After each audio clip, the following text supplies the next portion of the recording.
Today we're going to talk about 4.3, the Declaration of Independence, author Thomas Jefferson. So let's review. The Olive Branch Petition was a letter sent to the king in an attempt to avoid war. In the letter, the colonists said that they would be loyal to the king if he gives them the same rights as the British citizens. Thomas Paine wrote a pamphlet called Common Sense. He said it should be common sense for the colonists to fight for their independence versus Britain. 1 in every 5 Americans owned a copy. After the king rejected the Olive Branch Petition, the U.S. created the Declaration of Independence. So at the Second Continental Congress, representatives from all of the colonies agreed to go to war. To make it official, they elected a committee to write a document to send to the king. This document would later be known as the Declaration of Independence and was officially passed on July 4th, 1776. This all happened in Philadelphia. The Declaration of Independence was written in Independence Hall in Philadelphia. Philadelphia was the acting capital at the time because Washington, D.C. did not exist at the time, and Philadelphia was the largest city in the United States. Declaration means an announcement. Independence means free from outside control. So it's an announcement of freedom, basically. Thomas Jefferson said that we had certain unalienable rights. Now, an example of an unalienable right is life, liberty, and the pursuit of happiness. And he says that the government cannot take those away from someone. He also says that governments receive their power from the consent of the governed, which means the people. And you have the right to overthrow a government that violates your rights. So that's why we have the Second Amendment today, is to protect ourselves from a government that we're able to overthrow if they abuse their powers. Thomas Jefferson was likely influenced by the publications of John Locke. John Locke is a philosopher that we'll talk about on the next slide. So John Locke, he believed in natural law and natural rights. So natural law, the idea that people behave like they're supposed to because it's human nature. And natural rights, that because we are human, we are guaranteed by the heavens life, liberty, and property. So you can see the parallels there between John Locke and Thomas Jefferson. John Locke says life, liberty, and property, where Thomas Jefferson says life, liberty, and the pursuit of happiness. And remember, liberty is the same as freedom. So there are going to be 4 main parts to the Declaration of Independence. There are some sources that put it into 3 different categories. Some sources put it into 5. I'm going to put it into 4. So the first part is the Declaration or the introduction. The first main part of the Declaration of Independence is the introduction. The introduction tells why the Declaration of Independence was written and explains why they must separate from Britain.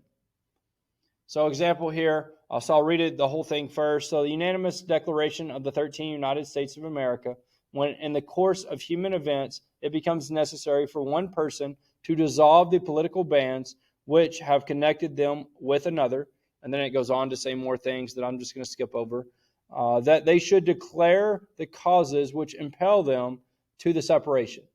Now, that's a lot of words in one very long sentence.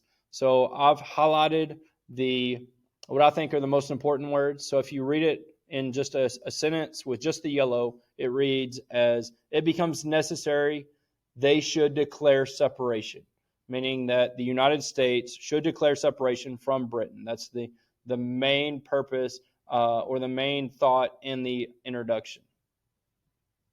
The second part is the preamble. The preamble is the longest part of the letter. It explains the natural rights of a person and how the government should protect those rights.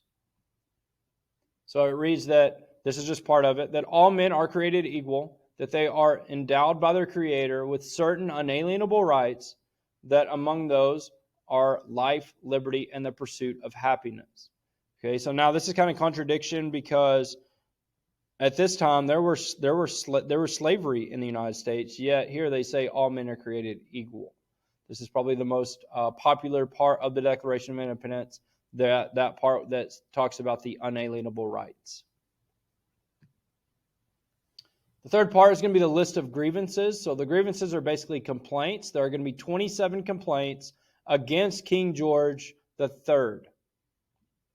Some examples: 1, cutting off all trade with parts of the world, okay, which is an example of mercantilism, where you can only trade with England, and England is able to make a lot of money off that. It benefits the mother country, so that's mercantilism. That's example 1. Example 2, imposing taxes without consent. That was the no taxation without representation. The colonists are mad that they get no representation in Parliament or the British government, yet they're still getting taxed. Example 3, not allowing a trial by jury. So that was part of the Sugar Act. So the Sugar Act did lower the tax on sugar, but it also created courts in Britain without a jury. So today that is protected, to where in the 7th Amendment it says that we are guaranteed a trial by jury. And then the 4th example, forced to house redcoat soldiers.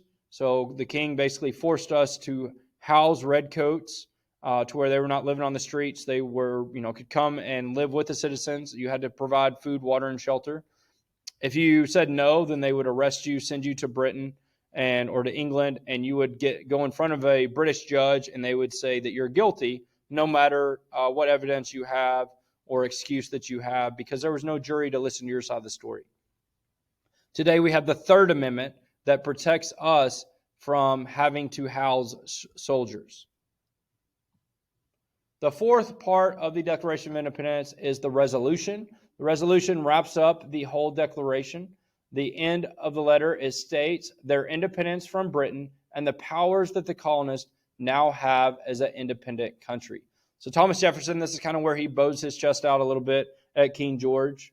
Okay, some of the examples there is that these united colonies are and of right ought to be free and independent states, that they are absolved from the allegiance of the British Crown, and that all political connection between them and the states of Great Britain is and ought to be totally dissolved, and that as free and independent states, they have full power to levy war, conclude peace, contract alliances, establish commerce, and to do all other acts and things which independent states may of right do. So now, if you break that down into simpler terms, just read the yellow here, that the United Colonies are free and independent states. All political connection between Great Britain is totally dissolved, meaning they are free. The United States is free from Britain, that King George no longer has any political control over them. And it also says that they have the power to levy war, which is declare war. They have the ability to conclude peace. They have the ability to contract alliances, which means they can pick who their friends are, who their enemies are. They can establish commerce, which means they can trade with whoever they want, whenever they want. And just anything that an independent country should be allowed to do, they are now able to do that. So Thomas Jefferson bows his chest out a little bit to King George there in this last part of the Declaration of Independence. So this is just a timeline. So the Declaration of Independence, it was not written overnight. Okay, so on June 11th, Thomas Jefferson, John Adams, Benjamin Franklin, Roger Sherman, and Robert Livingston are going to be appointed by the Continental Congress to write this Declaration of Independence. So that happens on June 11th. On June 12th, they will start writing it. And, over the next couple of weeks, they will complete the rough drafts that you can still see today at the Library of Congress. On June 28th, they are going to read this draft that they have created. They're going to read it out loud to the Continental Congress. And then between July 1st and July 4th, they're going to make some other small edits or changes to this Declaration of Independence before they make the final copy. And on July 4th, the Congress is going to adopt the final copy there in Independence Hall in Philadelphia.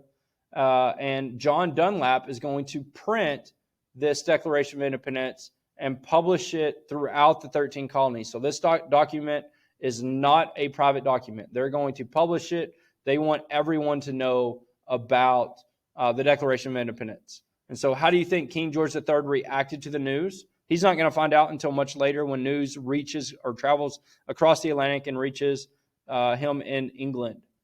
So King George III did not recognize the 13 colonies as independent. He still considers them as property and citizens of Britain. So he's basically saying, I own you, so you cannot break away. You do not have that ability.